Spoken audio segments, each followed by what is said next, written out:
Hello friends, আজকে তোমাদের সাথে শেয়ার করব গলদা চিংড়ি মাছের ভুনার রেসিপি।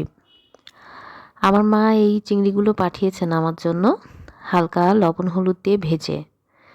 তো সেই জন্য আমি প্রথমে এখানে প্রায় 1 কাপের মতো পেঁয়াজ নিয়েছি এবং তাতে আমি আদা রসুন বাটা দিলাম প্রায় 2 চা চামচের মতো, হলুদ গুঁড়ো, জিরে গুঁড়ো আর শুকনো মরিচের গুঁড়ো দিলাম 1 চা চামচের মতো।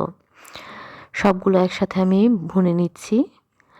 এখানে আমি পেঁয়াজ বাটা দিব প্রায় 3 টেবিল চামচের মতো, আর সামান্য একটু পানি দিয়ে এখন আমি মশলাটাকে ভুনে নিচ্ছি।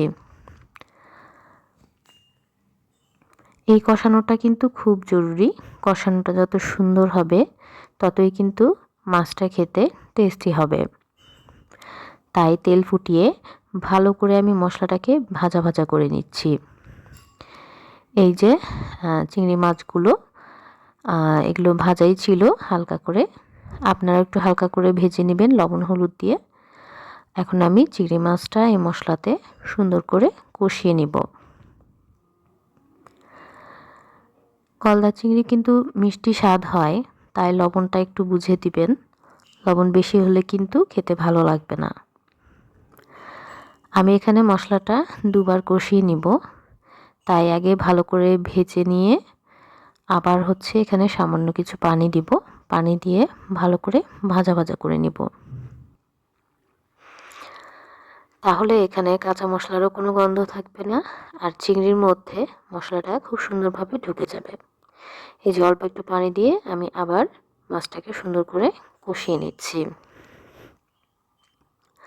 গলদা চিংড়ি মাছ এমনিতেই অনেক সুস্বাদু হয়, এখানে বেশি কিছু মশলা দেওয়ার প্রয়োজন হয় না।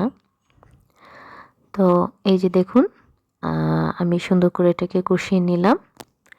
এখন এখানে আমি পর্যাপ্ত পরিমাণ পানি দিয়ে দিব, মাছটা যেন সুন্দরভাবে সিদ্ধ হয়ে যায় আর সব মশলার ফ্লেভার মাছের মধ্যে ঢুকে যায়।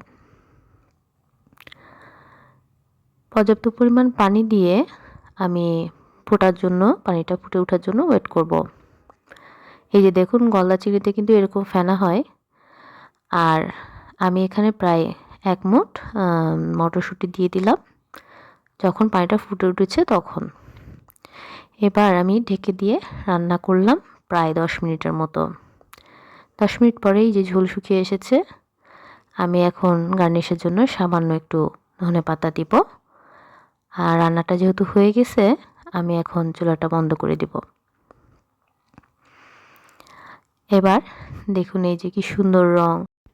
গরম ভাতের সাথে এই কষা ভুনাটা খাবেন, খুব ভালো লাগবে। পোলাওর সাথেও খেতে পারেন, পোলাওর সাথেও ভালো লাগবে। আমার চ্যানেলটি সাবস্ক্রাইব করবেন, আমার পাশে থাকবেন। সবাইকে অনেক ধন্যবাদ।